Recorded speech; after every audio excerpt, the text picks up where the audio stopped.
Et parfois, il faut aller au bout, à part si tu connais déjà cette chose. Là, c'est différent. De copier du code, d'aller demander du code à quelqu'un, d'aller demander du code à une intelligence artificielle. Parce que la bonne intelligence, c'est justement d'utiliser ces deux forces-là. Mais en aucun cas, tu dois copier, coller ce qu'il fait. Alors aujourd'hui, petit coup de gueule, et je vais t'en parler tout de suite. On va partir là-bas, parce qu'il y a des choses qui m'énervent et que je dois parler avec toi. Le sujet de la vidéo aujourd'hui, ça va être copier pour avancer. Mais je vais te parler de ce qui m'énerve dans tout ça, ce qui m'énerve dans ce sujet-là, et dans ce sujet qui me met un petit peu hors de moi par rapport à des choses où je dois te parler de tout ça. Et on va aller justement là-bas pour se décharger un peu et s'aérer un peu l'esprit de tout ce qu'on peut entendre sur le web, ou dans les commentaires, ou dans les réseaux sociaux. Et donc je te dis à tout de suite justement pour retrouver ça, c'est parti. Donc bienvenue à toi dans cette nouvelle vidéo. Aujourd'hui le sujet, il est un peu énervant, il m'énerve un petit peu et je vais t'en parler tout de suite. Alors avant que je te parle de ce sujet là, n'hésite pas d'abord à t'abonner à la chaîne, hein, bien sûr, liker la vidéo. Si tu connais pas la chaîne, je suis développeur, codeur et formateur, donc n'hésite pas à t'abonner. Et aujourd'hui je vais te parler de ce qui me dérange, dans les réseaux, de ce qui me dérange lorsqu'on parle du développement, lorsqu'on parle de copier pour avancer et entre guillemets des personnes qui copient pour avancer, ou des personnes qui pensent que copier pour avancer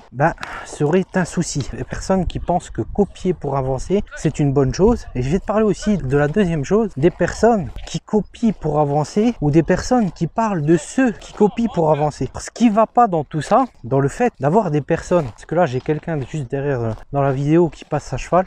Donc du coup, j'ai dû changer de voie pour ne pas les déranger lorsqu'ils font du cheval. Donc je vais attendre de m'éloigner un tout petit peu pour te parler ça. Donc du coup, comme je te disais, ce qui va pas dans tout ça, ce qui m'énerve, c'est copier pour avancer. Les développeurs qui copient pour soi-disant avoir le résultat, les développeurs qui copient pour avancer, les développeurs qui se retrouvent là, qui te demandent parfois, tu peux avoir des commentaires sur YouTube, tu peux avoir des commentaires sur les réseaux sociaux. Parfois on te dit ouais, il est où le code, il est où le projet, il est où ci, il est où ça. Mais le projet, il faut que tu le fasses, le projet, il faut que tu le développes. Une aide, c'est une chose, mais le développeur va pas le développer à ta place, c'est à toi de le développer. Tu comprends ce que je veux dire? Le développeur, ou la personne, ou le formateur qui est en face de toi, ou le développeur qui lui va apprendre aux autres, ou une personne lambda qui va t'aider, ou n'importe qui que tu peux te retrouver sur YouTube, dans des formations, etc.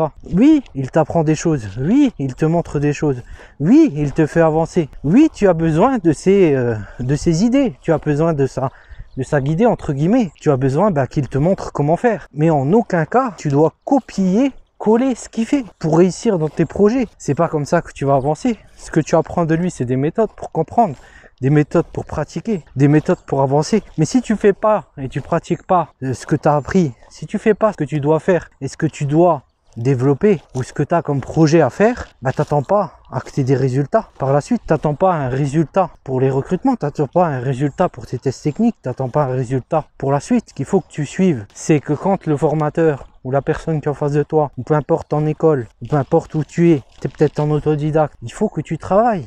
Il faut que tu dépenses aussi de ton énergie en dehors de ce que le formateur va t'apprendre. D'accord? Et ça, tu as des formateurs qui peuvent t'accompagner pour te booster, pour te motiver. Moi, c'est ce que j'essaye de faire. Tu as des formateurs qui sont là pour te montrer et te faire comprendre des choses. C'est là où toi, tu dois utiliser ça pour développer tes propres projets, développer ton propre code et refaire du code un peu différent. Du code qui va changer, une chose qui va changer, une fonctionnalité qui va changer. Mais faire du copier-coller sans comprendre les fondements et sans savoir comment l'utiliser, sans comprendre, ou même suivre des parties pour avoir la réponse et d'autres parties pour juste les sauter et ne pas écouter, ça non plus, c'est pas une bonne solution. Il faut pas s'attendre après à pas de résultat. Parce que finalement, tu as été copié quelque chose, une partie, et puis l'autre partie, tu les sautes. Et moi, je vois beaucoup de vidéos comme ça. Je vois des vidéos, par exemple, sur YouTube. Je vous parle pas de mes formations, je vous parle des vidéos YouTube, déjà. Tu peux retrouver des vidéos, il y a beaucoup de vues. Et d'autres vidéos, il n'y a plus aucune vue, comparé à ceux qui ont été vus. Donc voilà, pour ce petit coup de gueule, déjà, par rapport à ceux qui copient pour avancer, ceux qui prennent, par exemple, leurs cours, ou leur formation, ou même des tutoriels en dérision et qui pensent juste avoir le résultat en utilisant cela, c'est pas une bonne chose. Parce qu'au final, ton résultat, oui, tu l'as eu, mais au final, est-ce que ça t'a apporté véritablement de la valeur? Parce que ce qui est apporté dans chacune des vidéos, ou dans chacun des tutoriels, ou dans chacune des formations, c'est fait pour apprendre, c'est fait pour te montrer quelque chose. Et parfois, il faut aller au bout, à part si tu connais déjà cette chose. Là, c'est différent. Mais chercher juste à copier des choses et ne pas avancer, est-ce que ça va véritablement te faire avancer? Donc là, c'était le petit coup de gueule par rapport à ça. Maintenant, j'ai un deuxième aussi petit coup de gueule. C'est par rapport à l'inverse. Le fait de dire que copier, ça serait une mauvaise chose, de copier du code, d'aller demander du code à quelqu'un, d'aller demander du code à une intelligence artificielle par exemple, etc. Alors là, ce qu'il faut comprendre, c'est que ces gens-là qui disent qu'il faut pas copier, ça c'est faux aussi. Pourquoi? Parce que tu peux prendre des bouts de code et les modifier, mais encore faut-il les comprendre, les bouts de code. C'est comme quand tu vas sur une intelligence artificielle et qu'elle te produit du code, si tu comprends pas le code qu'il te donne, ou même que tu crois le comprendre, mais que tu l'as pas fait par toi-même, au moins 2-3 fois, ça sert à rien d'aller demander un bout de code. À part si tu cherches une fonctionnalité ou quelque chose que tu n'as pas fait et que tu n'as pas trouvé chez quelqu'un ou que tu n'as pas toi de même développé. Et il faut savoir aussi qu'une intelligence artificielle, elle fait parfois comme elle fait pour des textes ou comme elle peut faire pour des choses ou des images, elle prend des données pour les mélanger et les remixer. Et elle peut faire aussi ça pour le code, d'accord? Elle peut faire aussi ça pour le code. Elle peut mixer des données, si je veux, je peux lui dire que le code est faux et il va me dire ouais, ça c'est juste. Ou il peut mixer des données parce que tu lui as posé une question et finalement c'est pas adapté. Et toi tu vas devoir revoir ça. Ou des trucs anciens, des trucs qui ne fonctionnent plus ou qui ne fonctionnent pas avec ce que tu as. C'est un peu comme Stack Overflow, tu peux trouver du code. Parce qu'il faut pas oublier que les intelligences artificielles ou tout ce qui va avec tout ça, ils te pondent du code, mais le code à la base, il a été fait par des développeurs. Le code à la base, il a été fait par des humains. D'accord? Et tout ça, ça a été produit à la base par des humains. D'accord? Lui, il te rabâche, c'est comme un perroquet en fait qui te répète des choses et qui les assemble et qui te refait un mix, etc. D'accord? Pour te redonner quelque chose d'autre en fonction de ce que toi tu lui as donné comme exécution. En fait, c'est un code, c'est un programme. C'est comme toi quand tu fais un programme, quand tu exécutes un code, tu dis par exemple comment classer ton tableau, bah, tu vas lui dire voilà dans l'ordre là, dans l'ordre là. Et c'est un peu le principe là en fait, tu vois. Le principe des prompts dans l'intelligence artificielle, c'est ce principe là, d'accord? Donc il faut pas voir ça comme quelque chose qui va te sauver la vie. Ça c'est faux. Copier seulement et de penser qu'il faut pas copier aussi des bouts de code pour avancer, ça aussi c'est faux. Pourquoi? Parce que la bonne intelligence, c'est justement d'utiliser ces deux forces-là. À la fois la force de pas être trop dans le copier-coller, à la fois de pratiquer et à la fois de prendre du code parfois quand tu sais pas comment le structurer, quand tu sais pas comment le développer ou que t'as pas d'idée pour avancer, que tu vas faire des recherches, peu importe, hein. C'est pas forcément sur une intelligence artificielle, ça peut être sur Google ou n'importe où. Tu mets cette fonctionnalité, mais tu changes, tu l'adaptes pour toi. Mais pour que tu l'adaptes, il faut d'abord que toi, tu as des connaissances, d'accord? C'est là où tu veux retrouver des gens qui te disent non, il faut pas copier. Tu peux copier des choses, mais après, il faut que tu les refasses et que tu les comprennes. Il faut déjà que tu apprennes les choses avant de les copier. Et ça, c'était un point que je voulais éclaircir et qui me rendait un peu malade parce que on voit beaucoup trop de gens qui commencent à dire que ça va pas, à dire qu'il faut copier comme ça, à dire qu'ils veulent le résultat, à dire qu'il faut pas copier sur une intelligence artificielle ou sur Google ou sur Stack Overflow, que c'est les débutants qui vont sur Stack Overflow, etc. Regarde-moi, mon œil qui va pas sur Stack Overflow, d'accord? Mon œil qui va pas taper quelque chose sur l'intelligence artificielle de temps en temps. Mais par contre, et ces gens qui sont plus avancés que toi ou des personnes qui sont plus avancées que toi, quand ils le font de la bonne manière. Ils savent qu'est-ce qu'il faut faire. D'accord? Toi, quand tu es en période d'apprentissage, il vaut mieux que tu évites tout ça. Il va pas pouvoir te diriger, te guider. Tu vas pas faire confiance à un perroquet quand même pour te guider si tu es perdu quelque part. D'accord? Tu vas pas faire confiance à quelque chose qui répète des choses, qui utilise des données pour les mixer, pour justement te guider.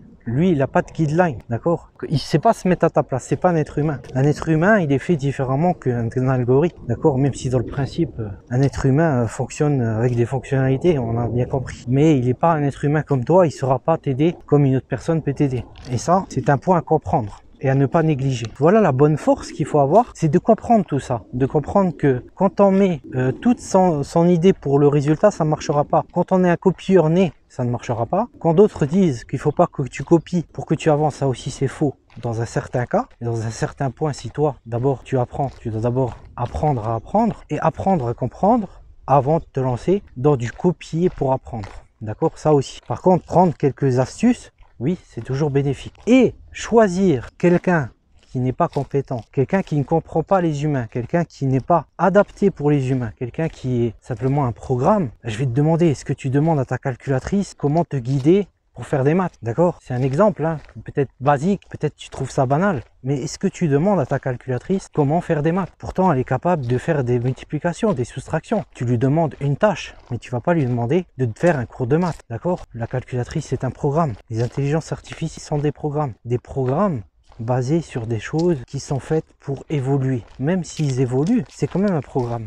D'accord? Et toi, tu n'es pas un programme. Toi, tu es un être humain qui a besoin d'être accompagné de quelqu'un qui te comprend, de quelqu'un qui peut se mettre à ta place et non pas d'un simple algorithme ou d'une simple machine ou d'un simple programme ou d'une simple intelligence artificielle qui pourrait soi-disant devenir un être humain. Si jamais tu es intéressé, si tu veux, je t'ai préparé un petit kit de réussite en dessous, voir un peu la roadmap qu'il faut suivre quand tu es développeur, si tu veux savoir comment te nicher, etc. Tout ça, c'est dans le lien dans la description. Si jamais tu es nouveau, je t'ai développé un petit quiz qui va permettre de voir si tu es capable de te lancer dans des métiers comme cela. Donc tu peux le faire, le petit test qui est en dessous aussi, ça c'est le deuxième lien dans la description pour voir est-ce que tu es capable de te lancer dans un métier dans le développement, est-ce que tu es capable d'assumer et de rentrer dans un métier comme ça. Si tu veux faire le test pour voir si tu es capable et si tu as un peu le mindset d'un développeur et que tu veux te lancer là-dedans, n'hésite pas à faire le test pour voir. D'ailleurs aussi, je te remercie d'avoir suivi cette vidéo malgré que c'était un peu voilà, énervant, c'est-à-dire c'était un peu le petit coup de gueule de la journée, le petit mot à dire quoi, qu'il fallait remettre en place. Je te remercie quand même d'avoir été là et puis d'avoir suivi cette vidéo. Et puis comme je t'ai dit, abonne-toi à la chaîne, like cette vidéo. Si tu as besoin, tu as tous les liens dans la description. Et je te dis à une prochaine vidéo.